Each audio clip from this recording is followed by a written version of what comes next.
Wish you could have been a Jet, Fernando. We'll see what happens. Live from Radio Row in Indianapolis, it's Combine time as teams look for their next superstar. Some of the biggest names in sports and entertainment will be right here. Get ready for the 2026 draft, baby. It's the Jake Asman Show. We're back inside the Indiana Convention Center, and joining us now in what has now become a tradition here at the NFL Scouting Combine is the man you watch on NFL Network for all the coverage of the Combine. It's our guy, Rich Eisen. Hello, Rich. How are you, Jake? Well, I'm a Jet fan, so, I know. Things are okay. Our head coach has a superpower, though. I don't know if you're aware. What's his superpower? And apparently it's calling plays. Yeah. I hear you. I hope it all works out. Aaron Glenn is, a legacy, and a Parcells legacy at that. So, and Bill's the one that came in and kind of shaped everything up in a way that you thought would be resonant forevermore, certainly in the way that it was for the Patriots. But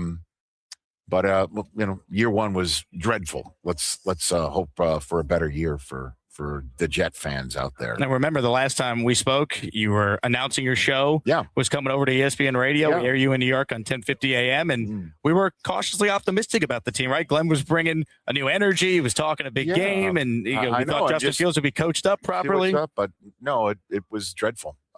Positively dreadful.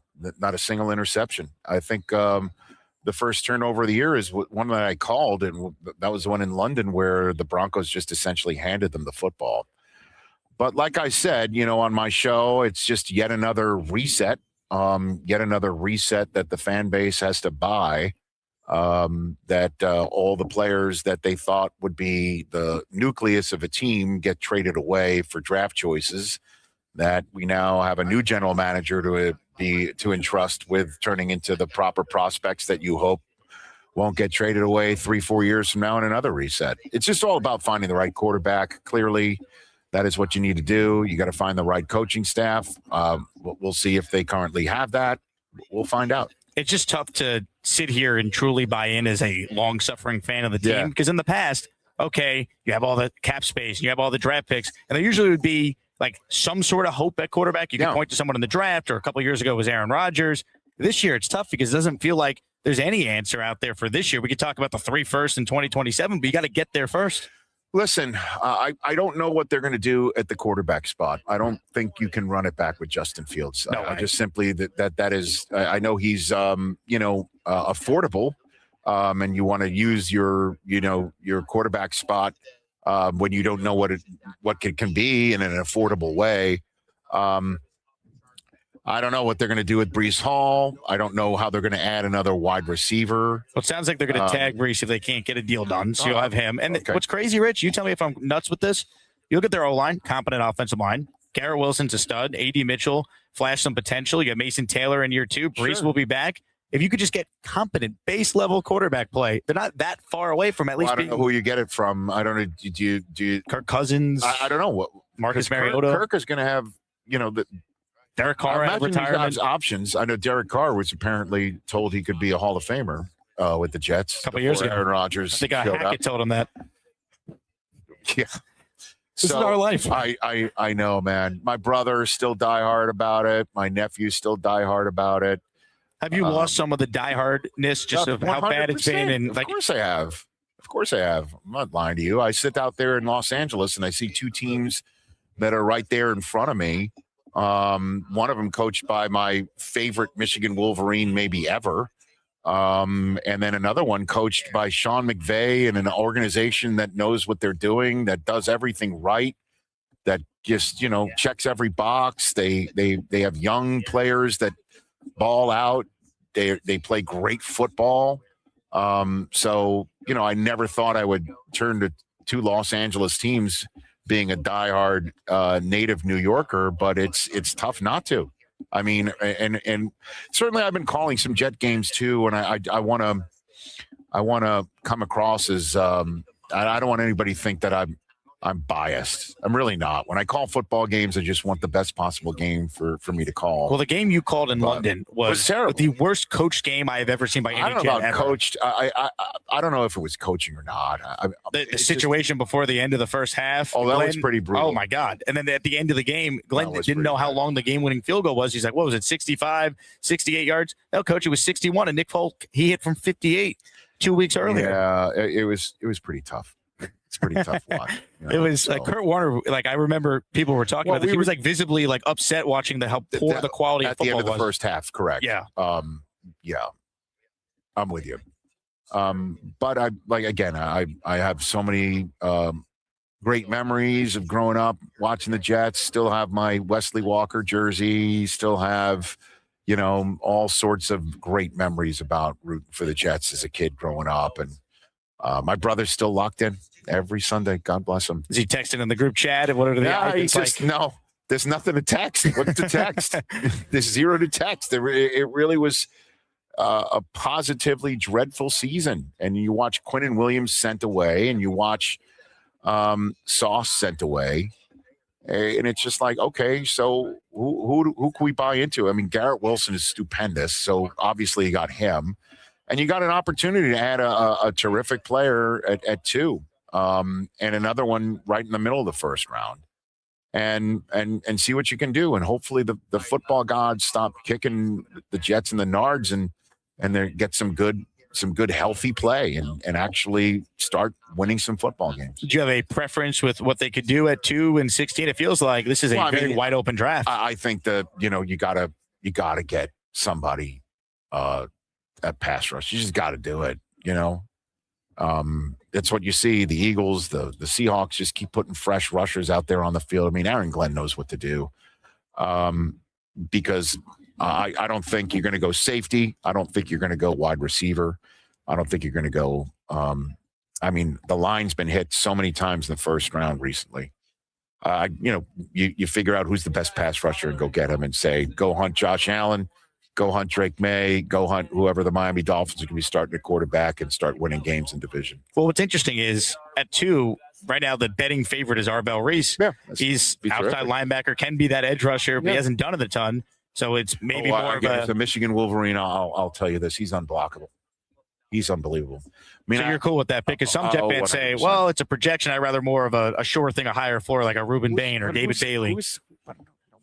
I don't know. You just got to trust in the new GM and the scouts. And I'm not an all 22 guy. I'm not a tape head. I'm a Michigan Wolverine who watched a lot of Ohio State football, and this guy is awesome. So the Rich Eisen stamp of approval for Arbel Reese. If he's wearing green, he's really good.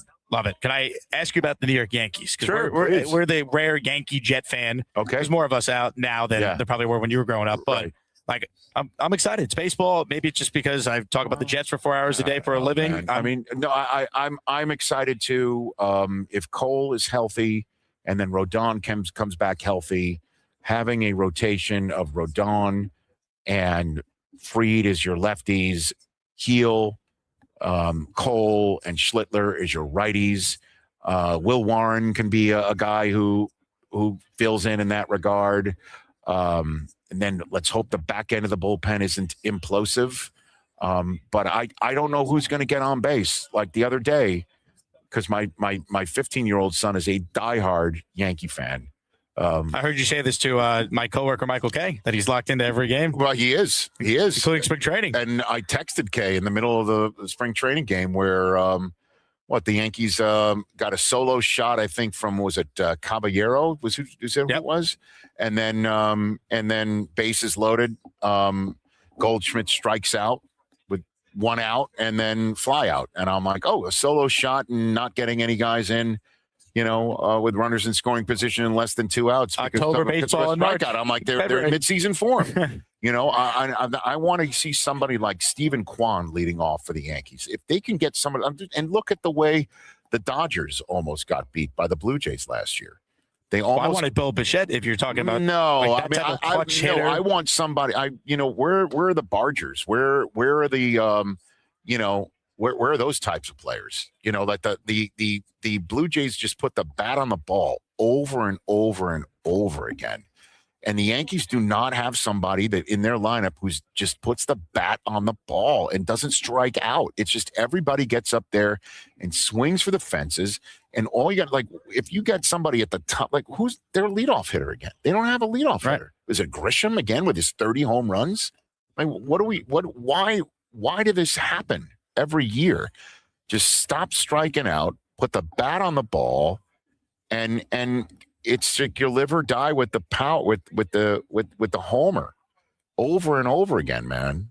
So, and then nothing changes, and they're literally running back the same exact team. Honestly, the Yankees, have a grand slam, have a walk-off home run in a World Series game hit by Freddie Freeman. They fold.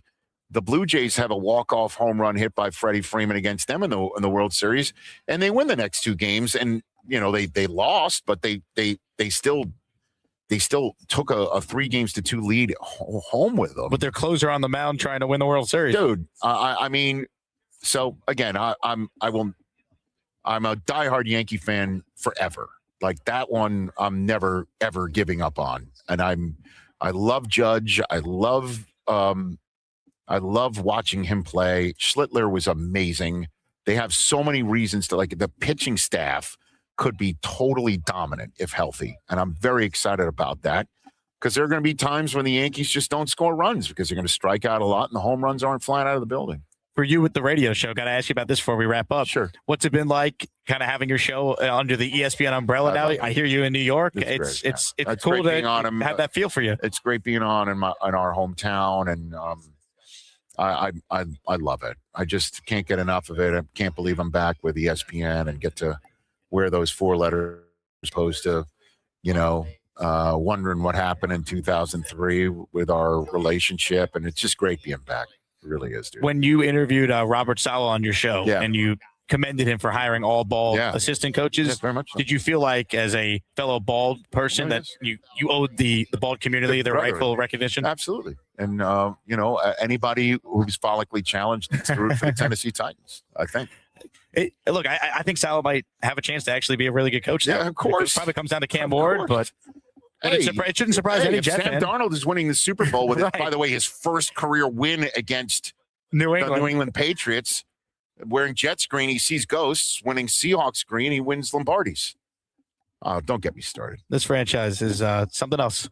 Rich, good to see you, Jake. Great to see you. Thank you for coming on. Continue success. Thanks, pal. Rich Eisen, of course, the Combine, NFL Network. Check him out. Daniel Jeremiah, the whole gang. Take a quick break and continue our show live from Radio Row here in Indianapolis.